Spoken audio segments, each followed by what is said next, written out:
Amenez respect, mes chers amours. Aujourd'hui, nous allons parler d'une institution qui est régulièrement au cœur de scandales mondiaux. Cette institution, on l'accuse allant à la corruption systémique, à des controverses sociopolitiques et diplomatiques. Cette institution est supportée, représentée dans beaucoup de pays dans le monde entier et au niveau économique gagne une pactole à chaque fois lorsqu'il y a, comme vous le savez, des coupes du monde de foot. Vous avez déjà une idée à quoi je fais référence. On y revient. Alors, la FIFA, on la reconnaît, ça fait longtemps, depuis fort longtemps. Il y a eu des accusations contre des membres de la FIFA, contre l'organisation elle-même. On va parler aussi du FIFA Gate et la corruption institutionnelle. Donc, c'est l'affaire la plus marquante révélée en 2015 par la justice américaine, a mis au jour un système massif de corruption, de blanchiment d'argent et de raquettes au sein de la fédération. On lui reproche aussi des incidents impliquant les droits de la personne et des impacts géopolitiques. Et la liste est très longue. À vous de faire la recherche. C'est très facile parce que toutes les informations sont là dans l'Internet et régalez-vous. Alors, pourquoi nous voulons parler un peu de la FIFA? Parce que je sais qu'à travers ce monde, il y a beaucoup de fans du foot. Beaucoup de gens qui dépensent leur argent. Et ça prend énormément aux pays qui organisent ces Coupes du Monde. Parce que des fois, on leur impose des infrastructures, on leur impose aussi certains de ce que j'ai entendu, je dis bien de ce que j'ai ouï dire, des contractuels, des contracteurs. Il y a beaucoup de trucs qui se passent là. Et nous savons aussi que beaucoup de pays sont contents, sont dans la joie de mettre à jour les failles de certains autres pays. Parce que, faut se le dire aussi, il y a beaucoup de concurrence, il y a beaucoup de méchanceté qui se passe entre certains pays. Et on sait que pertinemment et généralement, on va pointer du doigt des pays qu'on n'aime pas pour 10 millions de raisons, à tort ou à raison. Maintenant, lorsqu'on a une institution qui est aussi malade, c'est le cas de le dire parce que on sait, on parle de scandale et on entend très peu les solutions qui ont été prises par cette institution-là ou ces institutions internationales pour remédier à ces problèmes-là, pour régler réellement ces problèmes. Et on parle aussi dans beaucoup de cas de discrimination, de racisme systémique. Alors, si on continue de supporter ces institutions, est-ce qu'on est en train de régler le problème ou de les supporter à continuer à avoir les mêmes comportements, à adopter les mêmes comportements et à continuer d'essayer de leurrer le commun des mortels? Je pense qu'aujourd'hui, nous devons absolument nous poser les vraies questions et certaines personnes qui sont très conservatrices vont me dire, mais Darlene, on n'est pas obligé de jeter le bébé avec le bain. Mais est-ce que dans certains cas, ce n'est pas la meilleure chose à faire? Quand une institution est en déclin, est-ce que la meilleure façon n'est pas tout simplement de se dire on ferme les portes? Vu que on a servi des avertissements, on en a discuté, ça a été pris dans les médias, il y a des têtes qui devraient être coupées, on les a pas coupées. Là, je parle de façon symbolique, Je demande pas à qui que ce soit de couper la tête de qui que ce soit. On s'entend là-dessus. Donc, s'il y a vraiment une réticence à ce que les changements institutionnels puissent se faire, alors pourquoi dépenser autant d'argent? Pourquoi supporter? Pourquoi encourager de telles institutions à continuer de poser les mêmes gestes, les mêmes actes? Et là, vous savez ce qui s'est passé. Écoutons cette vidéo pour comprendre tout ce qui s'est passé. L'équipe sénégalaise fouillée comme des criminels. Écoutez. À peine atterri, l'équipe du Sénégal à son arrivée, c'est du jamais vu. Ça indigne partout dans le monde et particulièrement, bien sûr, les Sénégalais. Voilà comment les joueurs sénégalais se font contrôler arrivés aux États-Unis. En fait, cette Coupe du Monde est faite pour humilier les Africains, en fait. J'aimerais bien savoir si l'Angleterre, la France, etc., ils se sont fait contrôler de la même manière. Qui a eu cette idée de donner la Coupe du Monde aux Américains? On leur avait promis la gloire, ils ont reçu les mépris. Bienvenue à la Coupe du Monde de la honte absolue. Donald Trump qui nous avait promis un événement historique pour les États-Unis Et il a tenu promesse. C'est officiellement devenu le mondial le plus raciste, le plus humiliant de l'histoire du football. L'un des meilleurs arbitres d'Afrique, il a été récompensé pour ça. Les opposants à Trump disent déjà leur crainte que le mondial tourne au fiasco, ne soit le mondial de la honte. Par exemple, Gianni Infantino fait tout pour plaire au président américain, qu'il appelle son ami spécial, un gagnant, un homme excellent.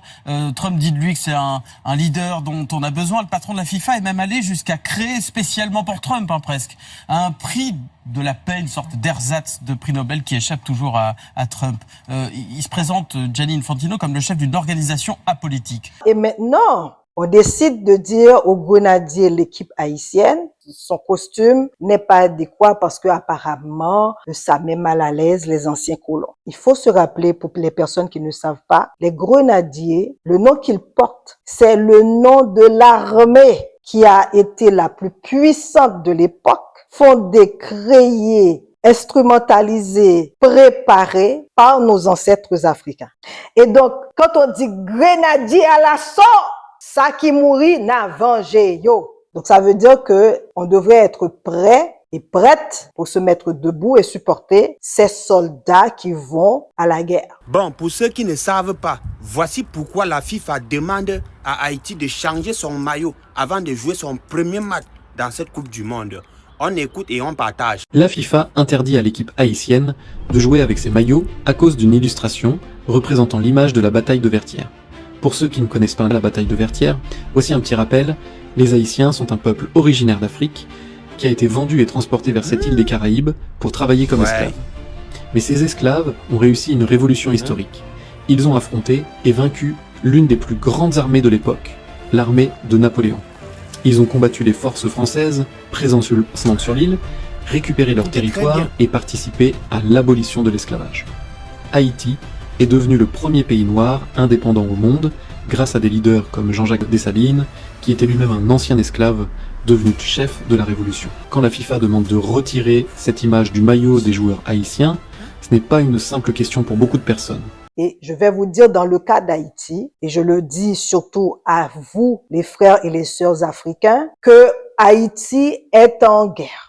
Tout comme vous d'ailleurs, parce que vous pensez que Haïti est vraiment un cas isolé. Et je vous le répète à chaque fois sur cette chaîne-ci, que Haïti n'est pas un cas isolé et qu'Haïti vit et expérimente la même chose que vous à des situations, à des moments différents. Mais c'est les mêmes scénarios et c'est les mêmes stratégies qui sont développées et appliquées dans nos pays respectifs. Haïti actuellement est non seulement sous l'occupation des Nations Unies, mais Haïti a un groupe de mercenaires supportés par le gouvernement actuel des États-Unis et qui fait la pluie et le beau temps en Haïti. Nous n'avons pas de gouvernement fiable, nous n'avons pas d'ailleurs un gouvernement haïtien, parce que ces marionnettes-là qui sont devant nous ne servent totalement à rien. Quand je vous dis à rien, à rien. Et ça, ce n'est pas de l'exagération que je fais. Ces gens-là, on ne sait même pas ce qu'ils font, pourquoi ils sont là et quel serait le résultat ultime. Sinon, de continuer à mettre à genoux Haïti et le peuple haïtien. Mais passons, retournons à la chose. Il y a une chose que j'ai comprise, et ça c'est valable pour les relations interpersonnelles et les relations d'État à État. Et je crois que le ministre des Affaires étrangères malien le dit et nous a bien fait comprendre que, à un certain moment, pour avoir le respect, il faut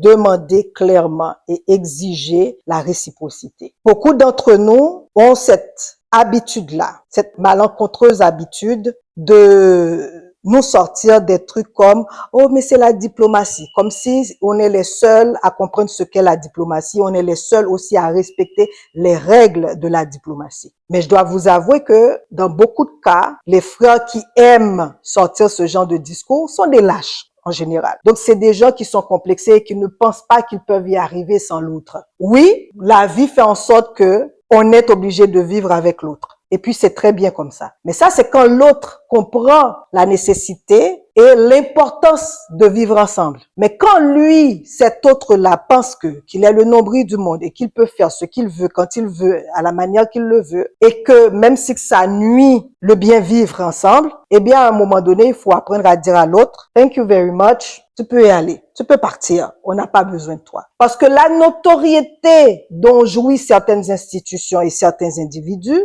est intimement liée à l'importance que nous accordons à ces institutions et ces individus. Et je vais vous dire très sincèrement, la Coupe du Monde qui se passe dans différents pays permet à ce pays qui est le pays hôte de récolter aussi au niveau économique et au niveau de l'image, un élément important et prestigieux à travers le monde. Parce qu'il y a certains pays, c'est en participant à ces Coupes du Monde qu'on les a connus. Parce que, vous savez, de continent à un autre, certaines réalités ne sont pas connues de tout le monde. Donc, quand un pays décide d'accepter que la Coupe du Monde se passe chez lui, c'est parce qu'il est aussi conscient qu'on va tout faire pour accommoder certains pays, certains États. Et quand il décide déjà dès le départ d'être des agresseurs, eh bien, moi, je dis souvent à nos frères et à nos sœurs, pourquoi y participer? Pourquoi donner autant de notoriété à des individus qui ne le méritent pas? Ça, je pense à un certain moment qu'il faut se poser cette question-là et la poser de façon franche. Tout pays a droit de s'assurer de la sécurité interne de son pays. On ne saurait aller à l'encontre de ça. Surtout quand un pays comme les États-Unis passe son temps à agresser les pays, c'est sûr qu'il ne peut pas dormir les deux yeux fermés. On s'entend.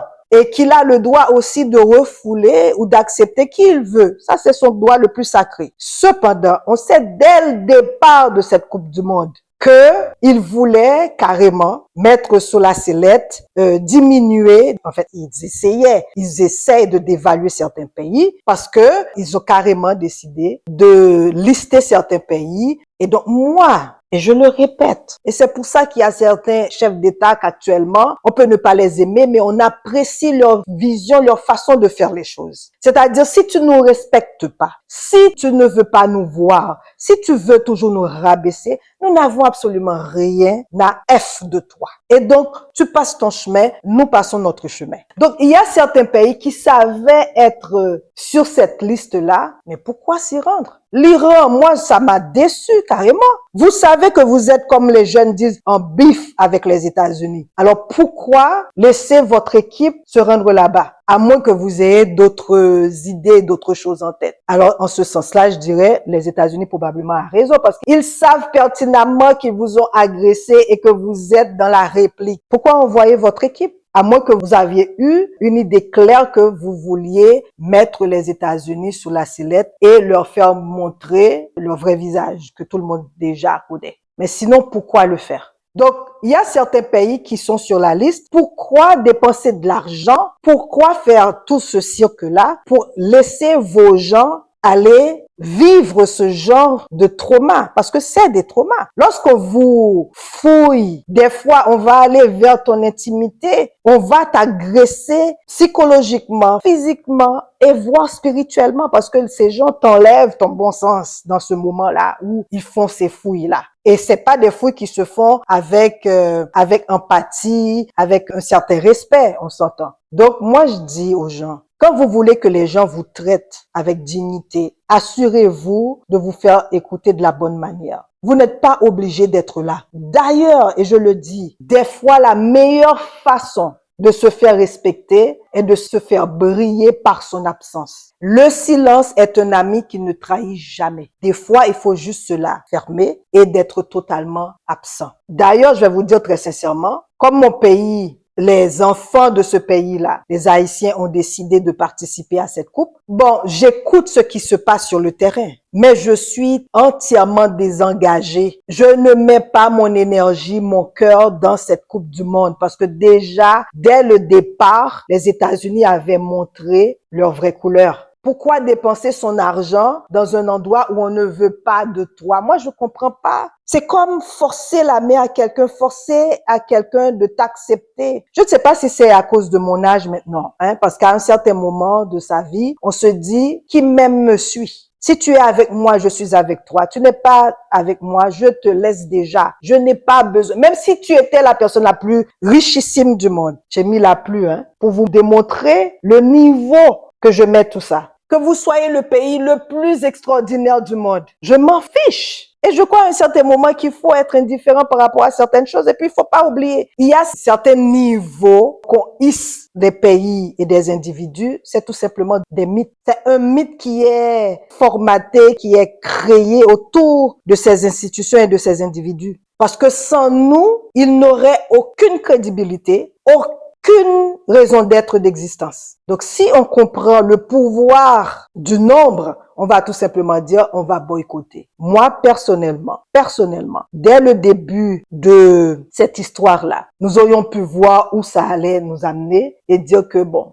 on est désintéressés, on ne signe pas notre participation et puis voilà. Tout cet argent-là, parce que les États-Unis sont en crise économique, Toutes ces personnes qui décident de participer à la coupe amènent quelque chose. C'est pas des gens qu'on va leur faire faveur. Et même si c'est des gens qui viendraient dans l'optique de rester réfugiés dans ce pays-là, dans un pays où on est en train de courir, de traumatiser et de faire la chasse aux sorcières, contre les réfugiés, contre les personnes sans papier, je ne vois pas pourquoi quelqu'un qui aurait la tête bien placée sur ses deux épaules irait demander le statut de réfugié aux États-Unis. Donc ça veut dire que les gens qui vont là-bas sont des gens qui ont l'argent et qui décident d'aller encourager leur pays. Tout ceci pour dire au final, je m'inscris totalement dans cette philosophie où l'on dit clairement la réciprocité doit être le leitmotiv. Que si on nous traite avec dignité, justice et équité, nous avons cette obligation d'en faire autant. Si quelqu'un nous refuse, si quelqu'un ne veut plus de nous, nous avons aussi ce droit sacré de dire thank you, au revoir, hasta nunca.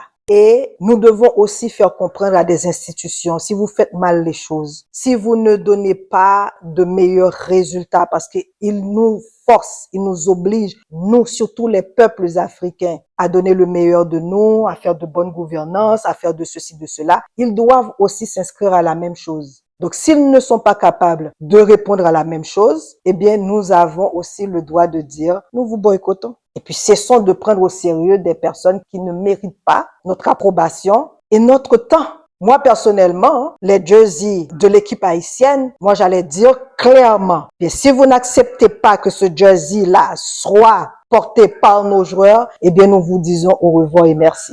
Parce que les grenadiers et l'image que vous avez vue, les grenadiers nous montrent clairement qu'il faut qu'on reste debout malgré les circonstances. Parce que nos ancêtres, ces grenadiers, ces grenadières, sont restés debout pour défendre la dignité des nègres et négesses qui ont été mis en esclavage. Donc nous avons cette responsabilité-là de nous se le rappeler. Et c'est ce qu'ils voulaient faire. Ils ont voulu nous le rappeler. On reste debout malgré qu'Haïti soit sous occupation depuis l'année de cette 200e anniversaire de l'indépendance en 2004. Et qu'Haïti ne fait que tomber dans la fosse parce que certains pays ont tout simplement décidé de cela et dont les États-Unis. Nous sommes restés debout malgré tout et là, vous nous dites carrément non, les grenadiers ne doivent pas porter ces t-shirts-là. Eh bien, c'est à nous aussi de nous prendre au sérieux, de dire, vous savez quoi? On va se prendre au sérieux, on va se faire respecter cette fois-ci. On peut ne pas gagner la guerre, mais il y a certaines batailles qu'il faut absolument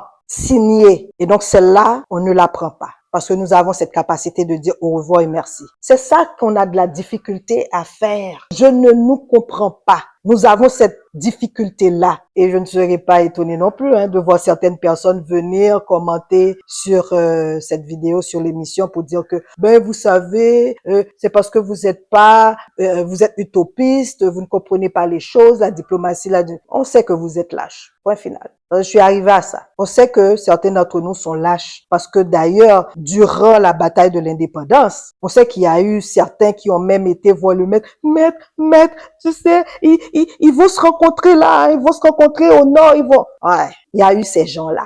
Mais heureusement, ils ne sont pas nombreux. Ce qui veut dire que le nombre encore avait gagné. Et non seulement le nombre, mais la ténacité, le vouloir, l'objectif et la pensée positive de ce que devrait être l'être nègre et négresse ont largement et hautement remporté la cause. Eh bien, moi, je vais vous quitter sur ça. Je vais vous dire très sincèrement, mes chers amours, qu'à un certain moment, il faut apprendre à dire non. Il nous manque ça. Il nous manque cette volonté. Il faut apprendre à dire non. Et puis, cette histoire dans le proverbe haïtien où l'on dit, excusez-moi, plutôt nous l'aide-nous là, non, ce n'est plus le cas. Si on est là, on doit être bien représenté. Si on est là, on doit être bien reçu. Si on est là, on doit être bien dans notre peau. C'est ça qu'il faut. Alors sur ce, je vous dis, qu'est-ce que vous en pensez, vous? Est-ce qu'on devrait carrément boycotter? Est-ce que certains pays devraient tout simplement replier bagages et dire au revoir? Ou on devrait tout simplement continuer de faire le con? Je vous attends. Alors mes chers amours, je vous dis sur ce, Kevin Jampalagé, bisous, beaucoup d'amour et à la prochaine. Après solide, Kevin Jampalagé.